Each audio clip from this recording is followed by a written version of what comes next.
Good morning, afternoon, and evening, depending on where you are. My name is Toby Heaps, and I'm a co-founder of Corporate Knights. And it's my pleasure to welcome you to the 17th annual Global 100 launch. Back in 2005, in the snowy mountains of Davos, we began this quest to shine a light on the most sustainable corporations in the world.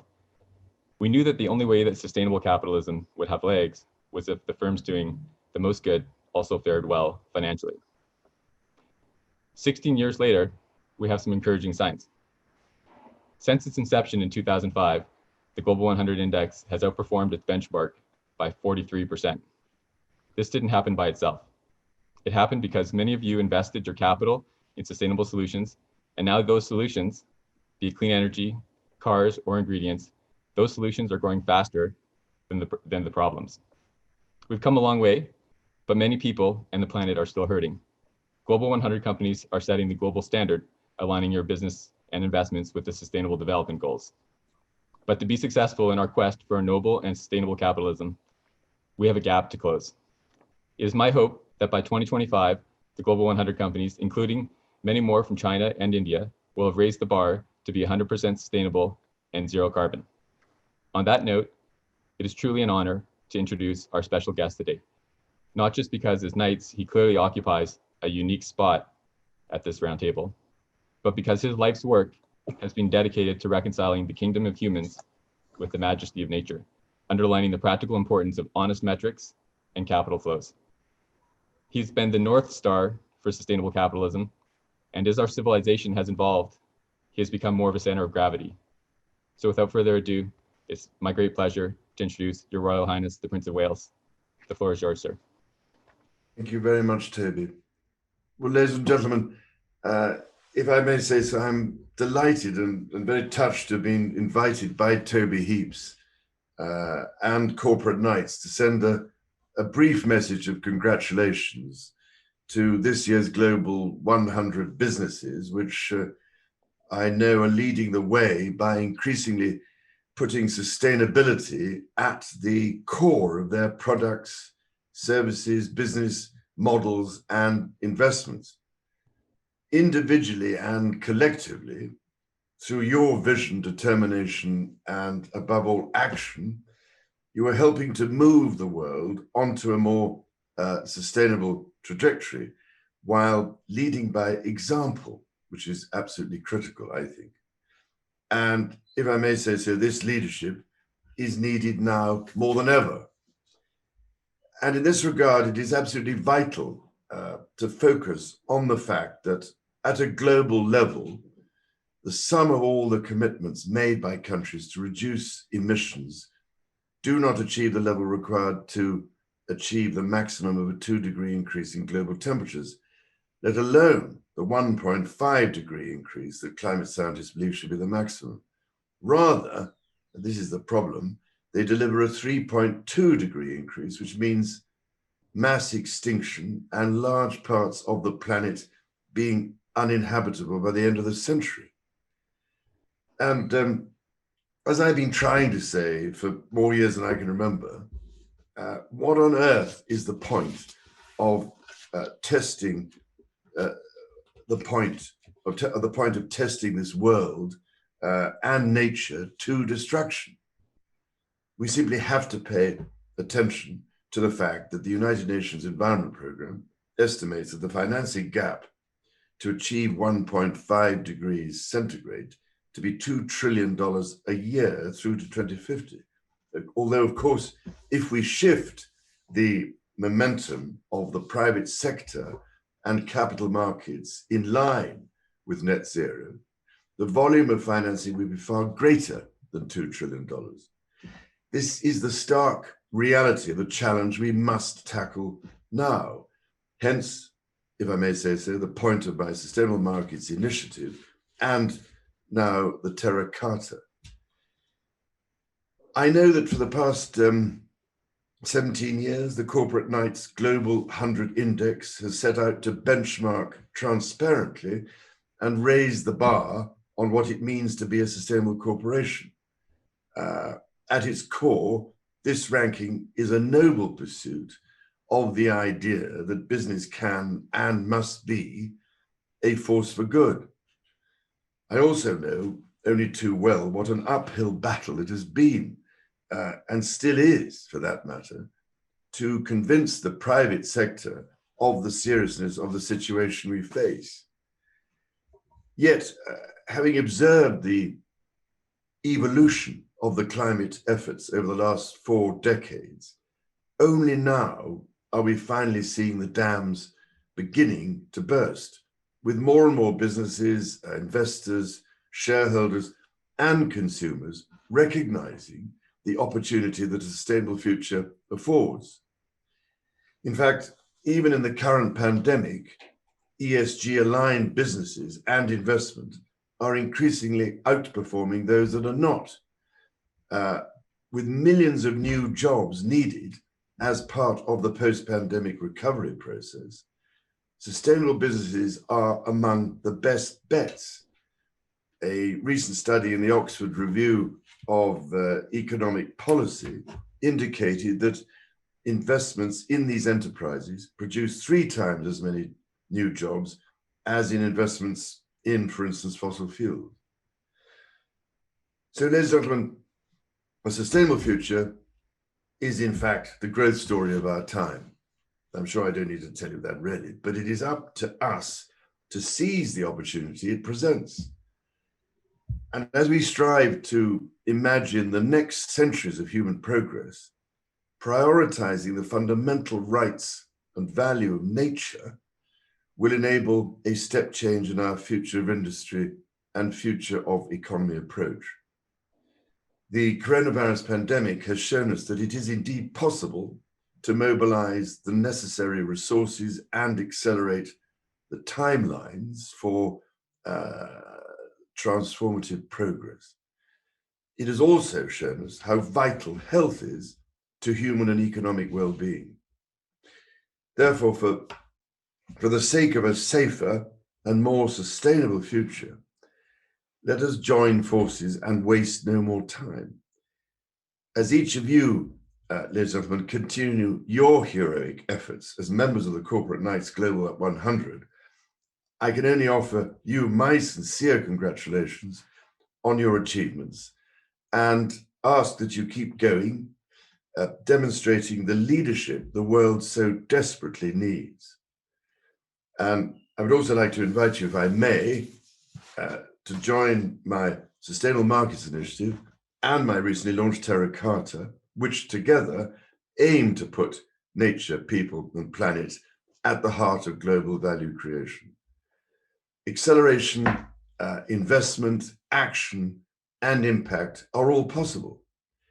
With present and future generations in mind, together with all life on this precious planet that we share, there is simply, I'm afraid, no time to waste.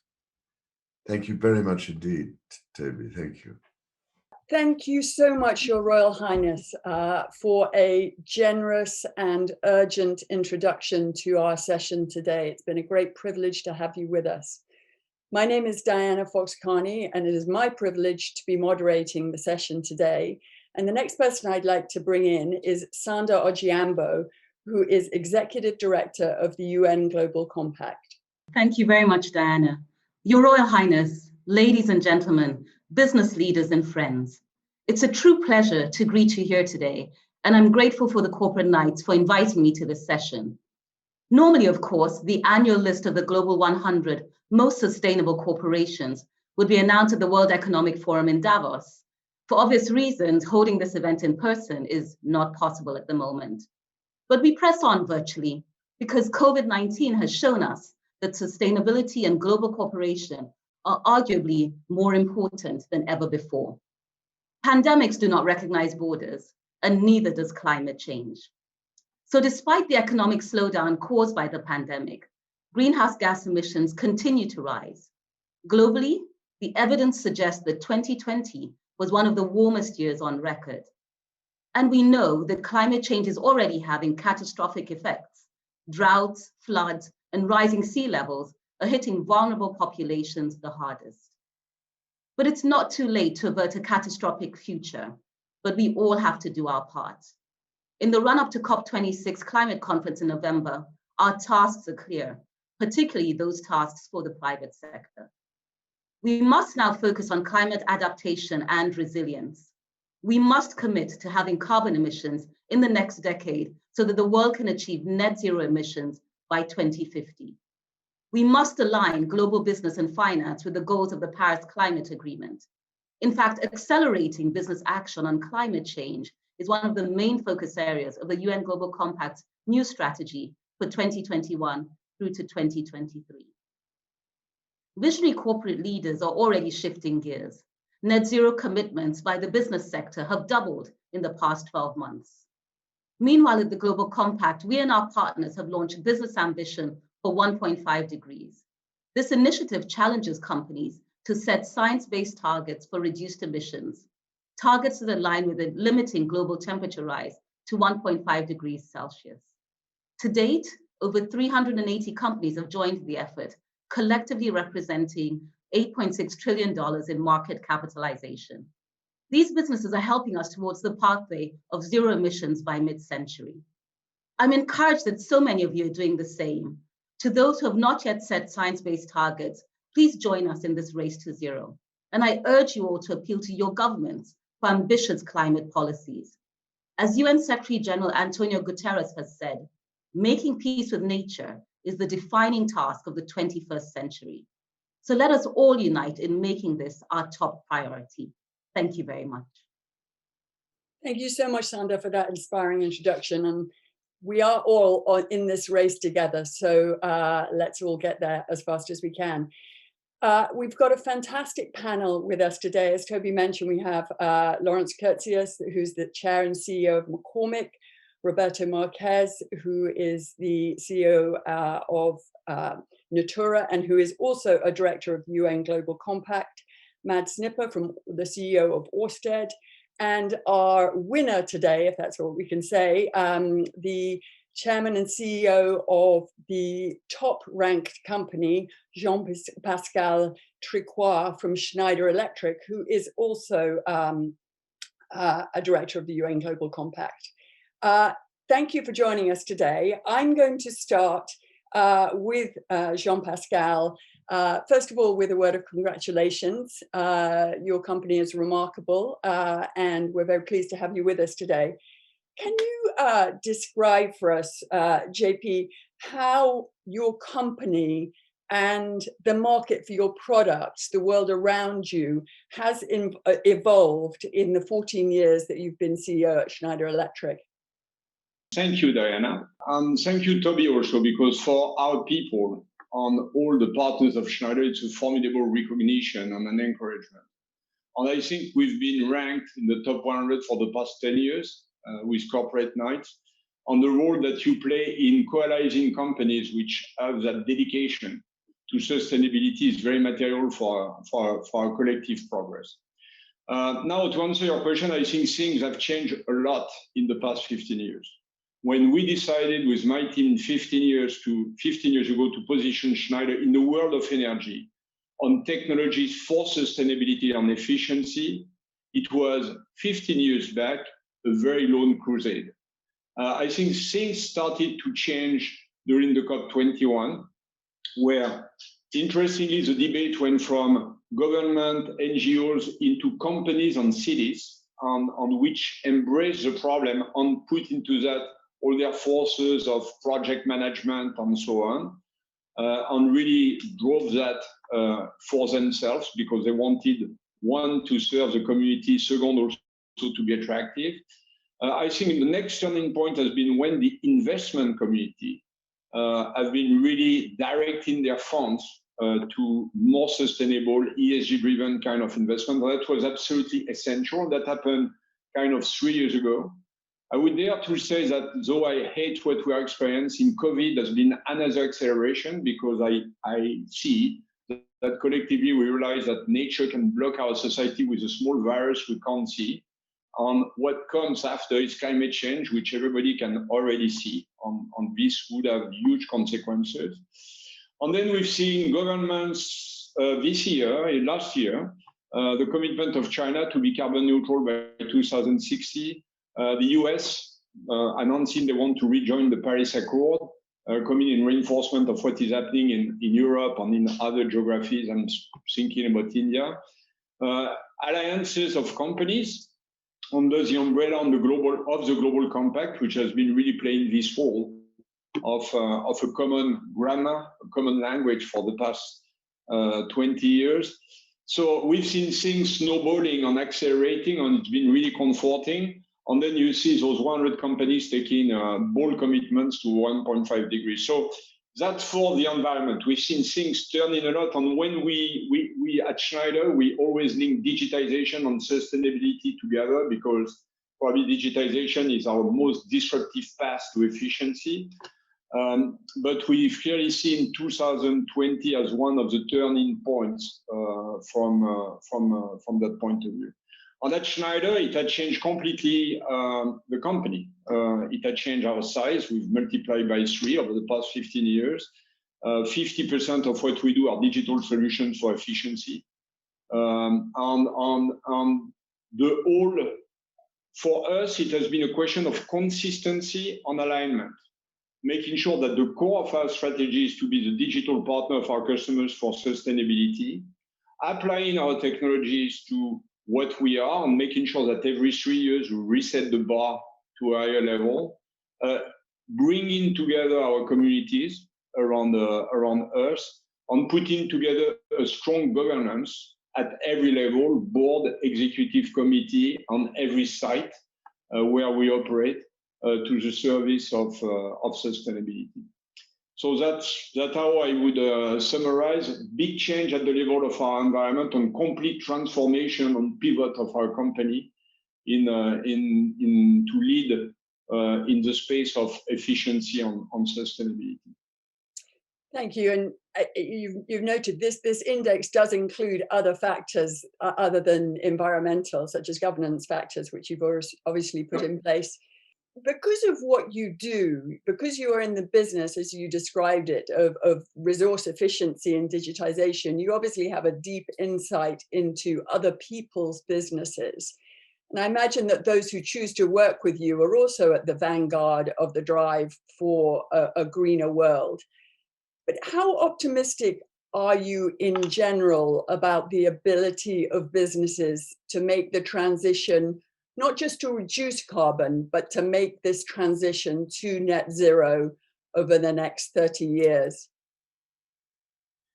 I think we have to be more, we have to get a bigger sense of urgency than 30 years, because I'm not sure that the environment will let us that time. We were always postponing things in the health system till the COVID hit us, and now we are all scrambling to find solutions.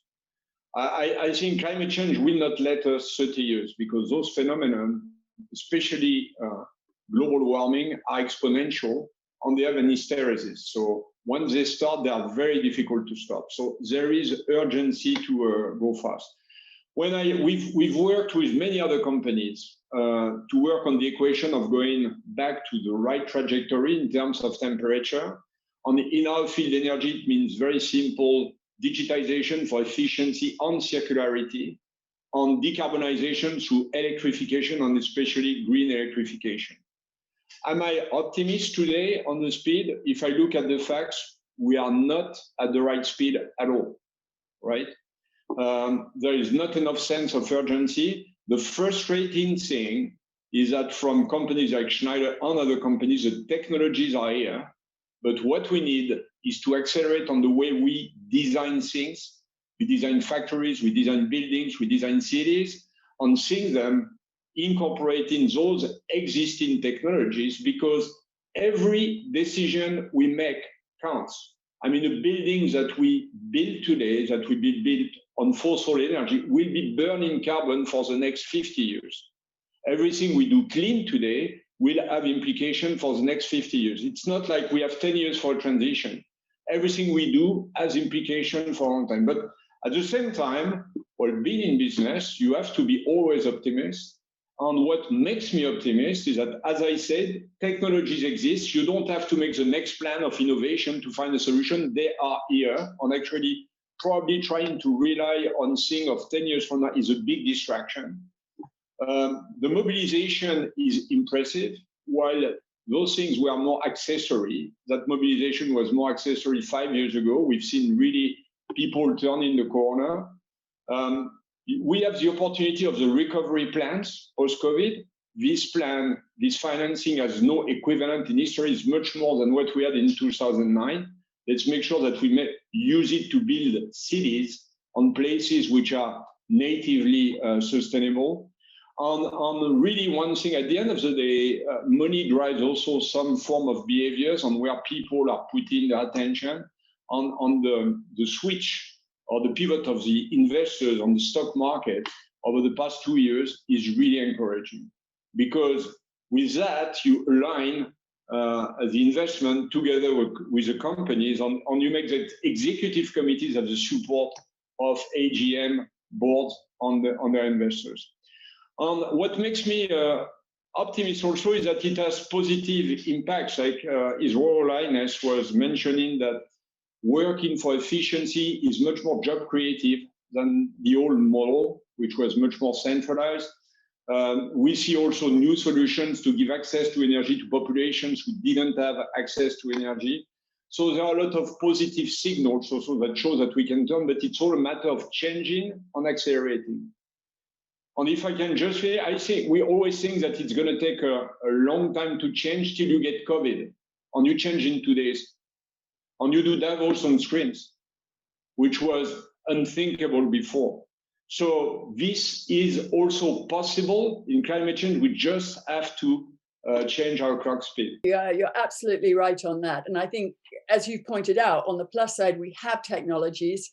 We haven't deployed them at the pace we need to. And one of the variables in that is leadership. You're all leaders here today, but I'm going to bring in the other leaders now to tell us a little bit about what their companies are doing to ensure that the world becomes a 1.5 degree world, which is our hope and our aspiration. So Lawrence, perhaps I could start with you. You're in the agricultural produce and food sector. What have you been doing over the past year or more to align your business with 1.5 degrees?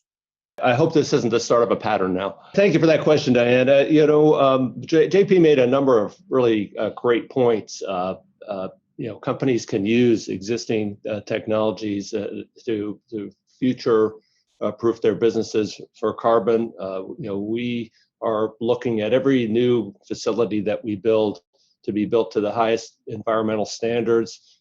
We've recently completed a new global headquarters, which is LEED certified gold. We're putting up new facilities around the world, which are variously silver or gold, and I think that is a great step to a great first step. The whole area also of renewable energy and sourcing from renewable energy sources. Even though we're not an energy company, we can certainly source from renewable sources, and we've partnered with our local power company to not just buy green energy, but to actually create it.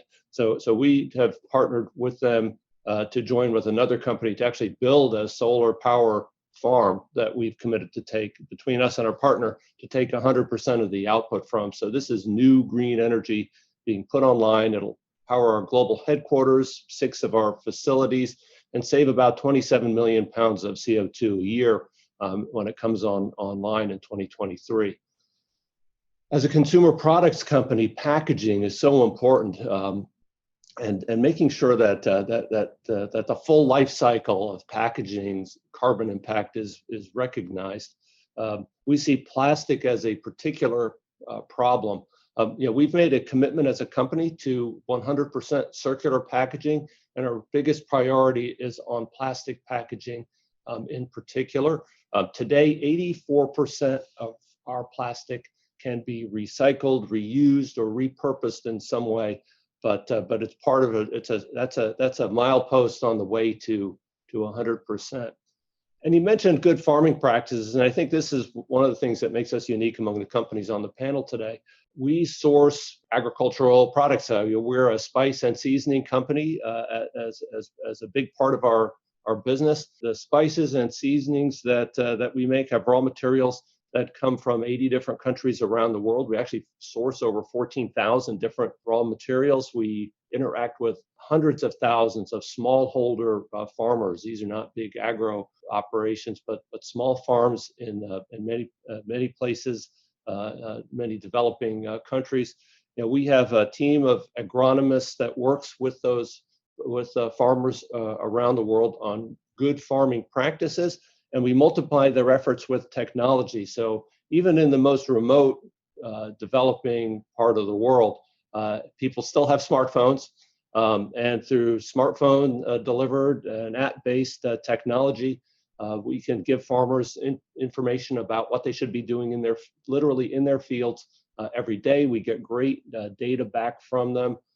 It improves the quality of our product with transparency all the way back to the source, and makes a positive impact on those farmers. In some areas of the world, we've actually organized them into agricultural co-ops, where we've committed to take the full output of the co-op, provided they follow our farming practices and standards. I think that really multiplies the efforts that we undertake ourselves. Thank you. That's an impressive array of initiatives. And I suspect many of those are familiar also to Roberto, who's also in consumer products in the cosmetic side. The same question to you, what are the key steps that you're taking to align with 1.5? Hello, hi everybody. Hi Diane. Thanks for having me. So first and foremost, I want to thank His Royal Highness for his inspiring words and work. At the same time, I want to congratulate my corporate Knights partners here on the call and all the other companies. Toby, for your leadership here, and Sanda, Ojiambo, for your leadership, very important at UN Global Compact. Listen, it is a journey, right? I think for all of us, as Natura & Co., which is a group formed by 4 amazing businesses who are founded really with this notion that business can and should be a force for good.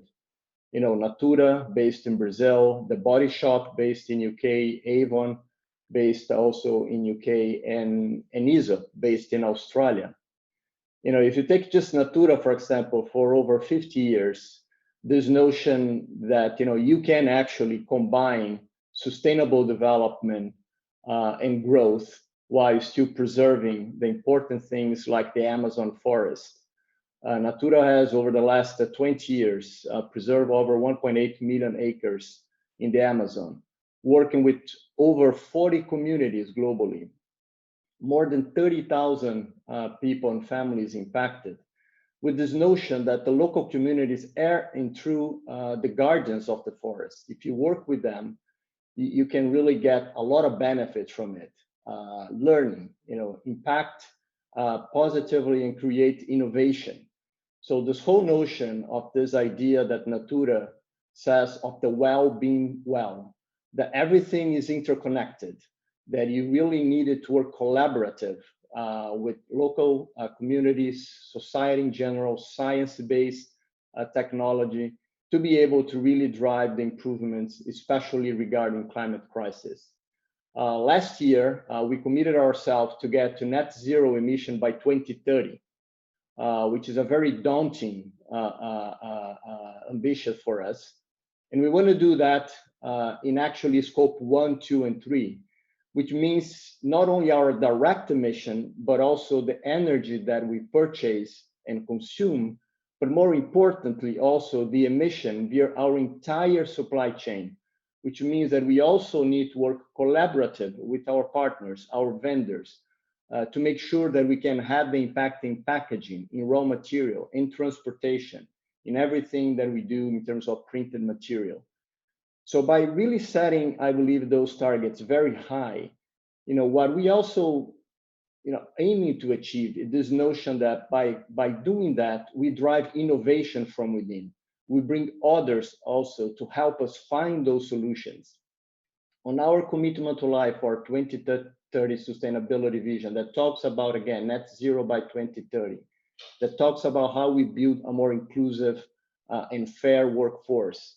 And by also talking about how we get to regenerative solutions in terms of ingredient package. We want to have full circularity of our packaging by 2030. We want to get to 95% renewable or natural ingredient and over 95% biodegradable formulas.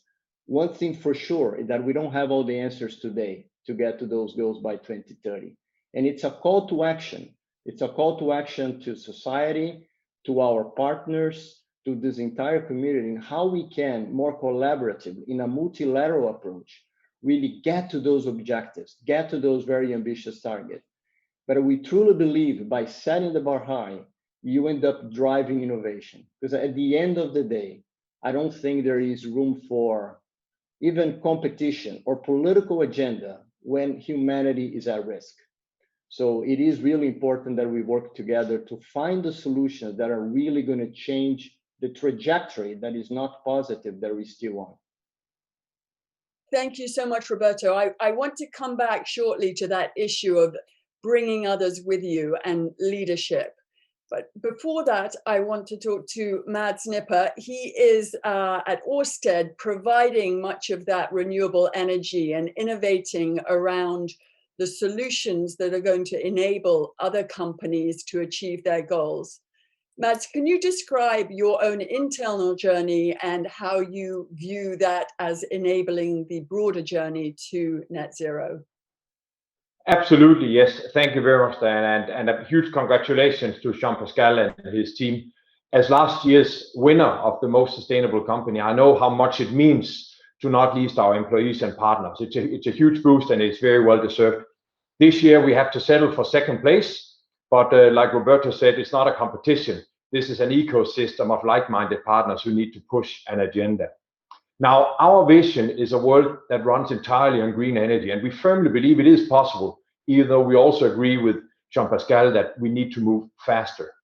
But in the example of Ørsted, just 10 years back, we were one of the most coal and oil-intensive utilities in Europe, and we alone accounted for more than a third of the total emissions in our country, our home country in Denmark. And now since then, we've actually reduced our own emissions by making a fundamental green transition by 86% already, and we are well on track to become carbon neutral in our energy generation and operations by 2025 as the first major utility in the world. And I'll notice that on that journey, we've actually managed to substantially increase our total shareholder return. So not only making a fundamental transition towards green energy in less than 10 years, but many times increasing the value of the entire company. So this trade-off between doing good and doing well does not exist with the both right choices and the transition needed. On that journey, we have especially on offshore wind, where Ørsted alone has installed more than a third of all turbines in the ocean. We have proven that that is not just possible, but profitable and very competitive on price, which has been a catalyst for change that is also now driving the oil majors and other investors substantially in that direction. So not only what we can do ourselves, but acting as a catalyst for more systemic change is what we believe is one of our most important contributions. And what we need to do now is to be an advocate and a role model of complete decarbonization of our own supply chain to become completely carbon neutral, and be an advocate of a fundamental change in the world's energy system, where we will also making big investments in partnership with others into other parts. So we are trying to take our own medicine, or we are taking our own medicine, but we are also leaning wholeheartedly into partnerships and advocacy globally to make it happen. Thank you. I mean, it's interesting when companies such as yours become the advocates and perhaps working with investors to help them make the right decisions and working with other companies. And I think that's the place where I want to really focus the discussion now. We need global zero. We need that not just to be in Europe and in the US. We need that all around the world. Obviously, business is a competitive place to some degree, but you've all described the need for collaboration in this space. Let's go back to JP and talk a little bit about initiatives that you have or ideas that you have to help others speed their journey forward. And that's just small companies as well as large and in different geographies? That's actually become a large part of our business as we were developing technologies for energy efficiency, industrial efficiency. We've been called by some customers to work together on innovate on solutions. That has led us actually to create a business which is consulting for sustainability, which is tightly coupled with providing solutions. And there are several aspects to what you say. The first point is, if we want to improve the carbon footprint of Schneider or the environmental performance of Schneider, 90% of our footprint is with our scope 3 on many our suppliers. So we are working tightly with all of them to help them progress, because it's the only way for us to reach our objective of being carbon neutral by 2025 on scope 1 and scope 2, on to go net zero by 2030. On 2040, if we go with the scope 3. Then there are those interesting cases where we couple forces with our customers. For instance, Walmart in the US asked us, our consulting division, to be their partner to tackle their suppliers. So now we are working with the suppliers of Walmart, who is our customer, to take out 1 gigaton in the next coming years to come. And that's really interesting because Walmart brings its network, we bring our know-how, and we help companies to progress. So we work in multiple ways with other companies. It's particularly important to bring along small and medium enterprises in this journey.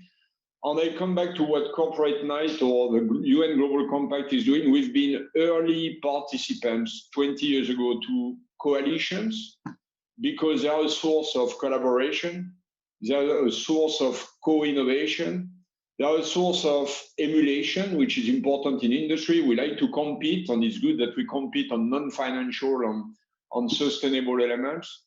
And this is a place where we meet other companies facing the same issue, and where we can exchange tips to go faster and progressing together. But I was saying before that many things will have to be rethought completely in terms of ecosystem. But think about probably one of the biggest energy migration we've ever seen, which is the one of electric mobility. It's not only about cars, it's about an electrical infrastructure that allow you to recharge in a different manner, not what we used to have, gas station, but more at home, in the parking of your building. Therefore, you have to recreate a whole value chain, which is not only inclusive of electrical car, but our real estate managers, of technology provider as we are, of software provider, so that a person, a user, can seamlessly pay in the basement of its work, at home, or in other places. All of this has to be completely re-engineered, and we can only do that together. It's a daunting challenge, but as I say, you guys are providing the leadership, which is great. The agricultural sector, Lawrence, is one that is both criticized heavily and is seen as a possible area for solutions with carbon sequestration in soil, etc. I'm just wondering how you can lead in that area, given the very diverse and dispersed supply chain that you described, how far you're able to be a leader at that supply level on making agriculture more fit for the future.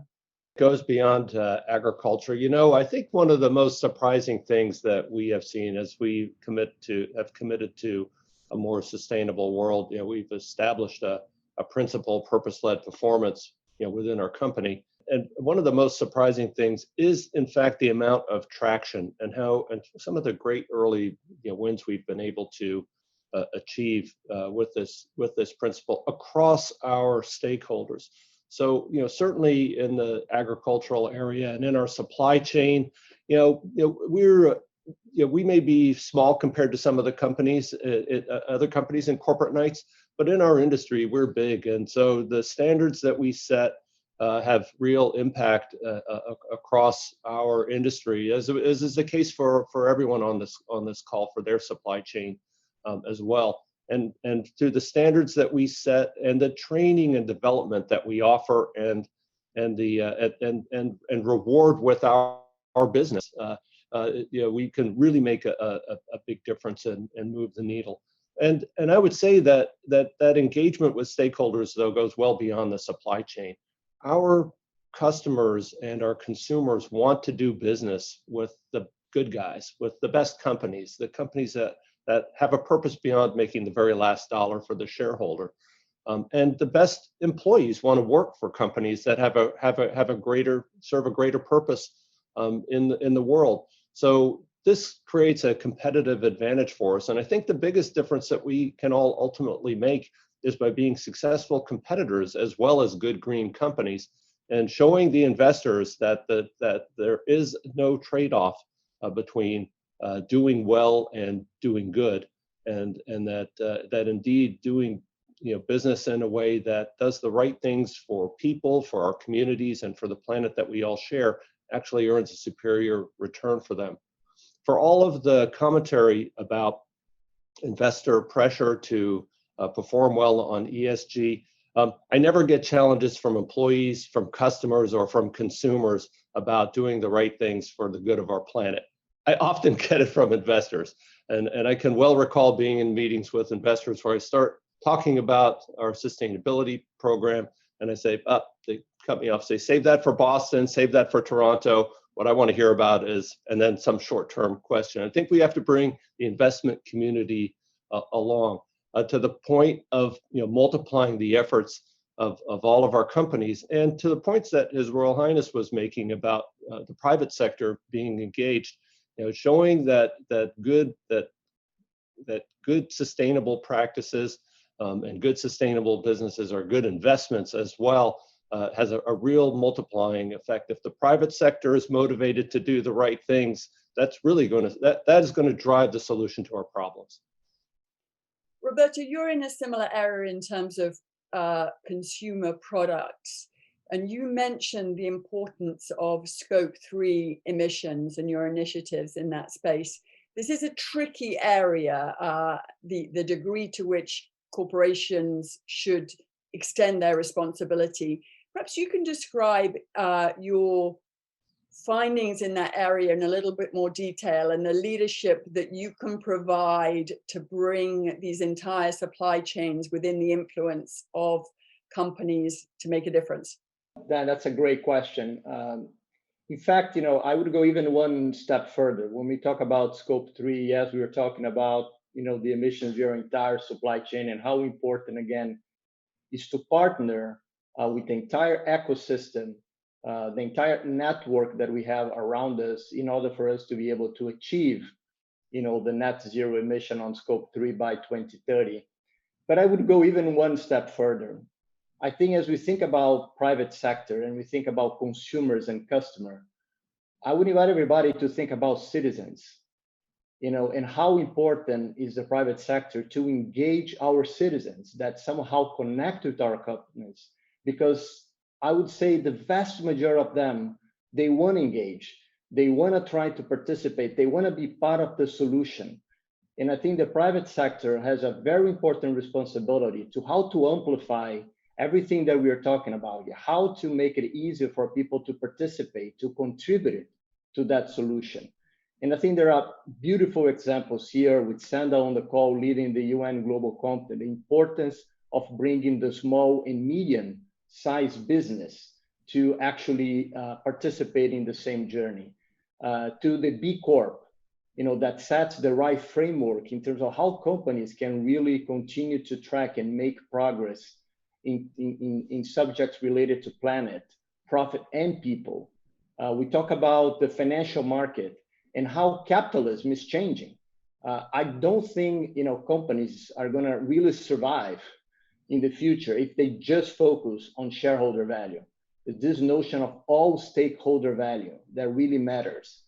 And the citizens, consumers, customers are more and more aware of that, and they are demanding, and rightly so, companies to be transparent, companies to really embrace that journey.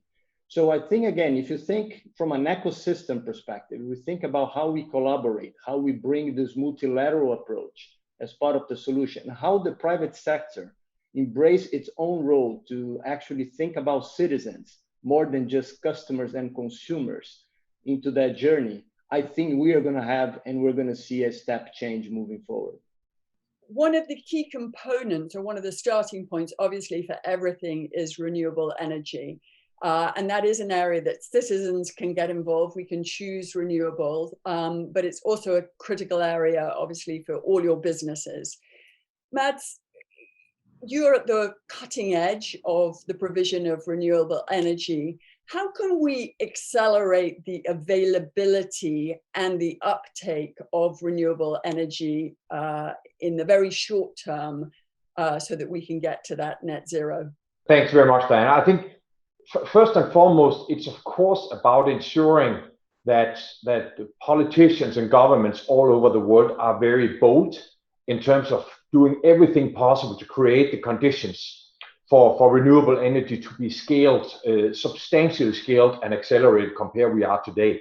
And then I think it's for us as a sector to really lean into that and also create products that makes renewable energy accessible. One very good example is, now Lawrence mentioned it, we are also purchasing renewable energy. And for us, we just last year made the world's largest corporate power purchase agreement with one of the largest companies in Taiwan. And we are making we are innovating our products so that we can not only produce the renewable energy, but that we can also make it as accessible as possible to as many off-takers as possible. And then we need to bear in mind that unfortunately, it's not every sector that can be electrified. We of course need to push energy efficiency, like Jean-Pascal and his team and many others are as well. We need to substantially electrify, but there will be hard to abate sectors such as heavy transportation, steel manufacturing, cement, and that's where we still need innovation. And one of the things that we as a company are really leaning into is green hydrogen, because we will need the power to X journey to accelerate very substantially. And that won't be profitable from day one. And that's where we need really the cooperation between utilities, energy companies, and governments to create the conditions for this to be multiplied many times in order to address every single part of the challenge of decarbonization. And I think those technologies are not quite there, but they are not far away. And like other people on the call have said, many of the things we need already are available. They just need to be scaled, and we will lean in to ensure to create the products we need for everybody to get accessibility to renewable energy. Now I'm going to take a few questions that have been in the chat panel. And someone has asked about leadership within your companies. So the role of the directors, the board of directors, in helping you to transition. This is Helen Jorgensen. How important is it to have the right people at the helm of the company supporting you as CEOs in this journey? And obviously, I will point out that board diversity is one of the factors in the Corporate Knights ranking. So you're all presumably in a good position in this space. But how important has that been to you, Jean-Pascal? Really important. And as we were transitioning or stepping up in all dimensions of ESG, we've brought over, or the board has brought new people who are more experts in those directions and we are more able to challenge us in all the directions and supporting us. So I mean that discussion between the executives, the board, and somewhere also with investors, as any kind of other discussion in the company, is much more productive if you try to align all the stages and if you keep a very demanding and very challenging dialogue at all stages. So for us, the board has been a massive supporter of this strong investment that we are doing in direction of ESG, while not losing sight of the fact that it's easier to do good when you do well. So it's important to keep that balance. It's not going from one place to the other one. you can really bring a lot to your community if your company is doing properly. But at the end of the day, I'm very practical on that one. My job as a CEO with the board is to position the company in the best place for the future. And when you align your company with, let's say, a good governance on the direction of ESG or sustainability, you put your company in direction of the tide. And everybody knows that it's very difficult to swim against the tide, but when you swim with the tide because it's going into the right direction, that makes your work much easier. Plus, in our case, we have 140,000 people in 100 countries. And the most important is for each of the people, you want them empowered, but with a strong compass that they will behave very properly and according to values that we wish for the company. And there again, having a very strong engagement in ESG makes that you have a social constituency, which is naturally going into the right direction. So I think all of this is making sense and is easily supported by the board. It's surprising some of the figures on how little sustainability representation that is on boards. I think in the US, there's only 6% corporate boards have anyone who is focused on sustainability. So let's hope that that changes moving forward, and it is better in Europe. Another question which has come up a few times is around packaging. Both of you in the consumer product space have made statements about the importance of getting the packaging right, and that is a very important interface with the consumer and the stakeholder. Can you give us confidence? We'll start with Roberto. Can you give us confidence that you're making real difference in this space? Because we've heard too much about recyclable packaging, which is recyclable but not recycled, for example, that we get a really circular solution going forward. Absolutely. Circularity and trying to get to full circularity of packaging is really essential, very important, not easy to do, especially when you're dealing with plastic. But there are things, technology that are available today, and I think we heard it this afternoon, that is always about the scale up and working with the right partners to really drive the innovation necessary. So again, at Natura & Co, we are very committed to get to full circularity of our packaging, and really, also looking for regenerative solutions. This is also very important as part of really trying to change the dynamic here. So it is possible. It is, again, setting the bar high, working and driving innovation, working, again, in a very collaborative and an ecosystem approach. But there are solutions for that. There are already technologies available that needs to be scaled up. And I think companies working with the right partners, with the right supply chain infrastructure, it is very achievable. And I would encourage everybody, again, to continue to set the bar high and not settle for something that might be a little more easier to achieve shorter term, but is not going to move the needle. The goals that we've set are science-based, practical. We know where we are. I mentioned 84% plastic circularity today. We've got some pilots going with organizations like Loop to try and extend that. But I think the point about the difference between recycled and recyclable is a very good one. Our recycling system right now is not ideal. It's fragmented, run by many different municipalities. I think there's a bigger role for government to step in to set a more uniform infrastructure in place for actual recycling. And then there's a role for companies to take a bigger role by actually using recycled materials and recycled content. We're running out of time here. I just want to come very quickly at the end to this question of working with colleagues in countries that have perhaps less money available for the transition. We mentioned His Royal Highness at the beginning mentioned the commitment of China to net zero, but there's many countries in Africa and other places that also need to get to net zero and perhaps don't have access to the kind of technologies and opportunities that you guys have been talking about. Mads, I wonder if we can finish with you, and you could perhaps describe any work that you are doing in those kind of geographies or with colleagues from there to help them get where they need to be.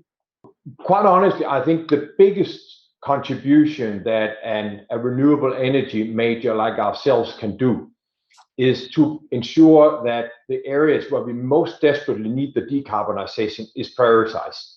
So it might sound sort of brutal, but the return on our not only investment but also our time is not to jump directly on the renewable energy into perhaps some of the African geographies, but really to prove that we can substantially decarbonize some of the most polluting economies we have today, and then deploy once we've gotten those technologies at scale, like for example has been the case with offshore wind and as is happening with solar photovoltaic right now, deploy that at scale once we have even more cost competitive technologies down the road. So I think the best thing we can do is to continue in North America, Asian economies, Europe, and really make a major impact there. And once we have the economies of scale, try to push and inspire a scalability globally. That's the best thing we can do, we believe. There are a huge number of questions and fantastic points about different types of resources and different directions of travel that we need to go in. We don't have any time. I'm hugely grateful to everyone who's been on this call this morning. I think it's been a real call to action, but also evidence of really forward thinking in the business community, which is certainly what we need to get us to the future that we want for ourselves and for our children. I'm going to hand back now to Toby, who's the mastermind behind this initiative. But thank you for coming today. Thank you for everyone who's attended, for all your great comments and questions. And let's go forth and make sure that when we come back next year, we've made measurable progress. Thanks, Diana, and thanks everybody. This was really inspiring for me just to hear all your words. We at Corporate Knights, we're just the storytellers. We're chronicling your journey, and you guys are we're the scribes. You guys are the real knights. And so my takeaways from this are from Mads. There is no trade-off between doing the right thing and doing well by shareholders. Is Ørsted has made abundantly clear. It's one of the most successful investments in the last 5 years. As Lawrence explained to us, the customers and employees, they want to work for the best companies that are doing the most good. Shareholders, it's time for you to show up. Is Roberto made clear, we really, it behooves us to really understand that every marketplace actor at their core is a citizen, whether they're an investor, a customer, or employee. And our job is companies is to make it easier for people to align their better angels in the marketplace, is the good citizens that most people are in their hearts. And JP, inspiring words. We're moving more quickly than we were before, but we really need to speed up, both for the opportunity and also for the abundant risks that are growing. But the good news is the solutions are on the shelf, and they're just they're waiting for all of us to make the bold and the smart choices to invest in those solutions and bring them into action. So we look forward to next year, and I would like to congratulate all of you from the bottom of my heart for your leadership and continuing on this noble quest. And have a great rest of the day, and see you next year, hopefully in person. Thank you.